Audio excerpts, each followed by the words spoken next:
nagpaplano na naman ako kasi nakakita na naman ako ng bunga ng malunggay.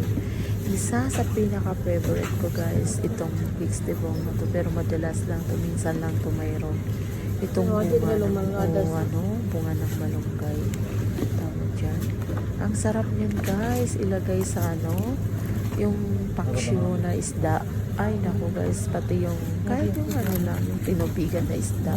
Tapos haluan mo ng ganyan. Ang sarap niya guys, sobrang sarap niya sipsipin, grabe.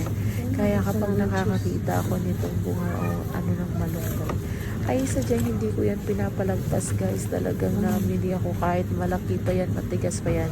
Kasi guys, tumitigas lang naman siya dahil nadadry siya. Pero kapag niluluto, okay na. Uy, may dahon ng saging. And guys, pag makita nyo yung ganyan, okay lang yan. Hanggat hindi pa siya na-dry, okay lang.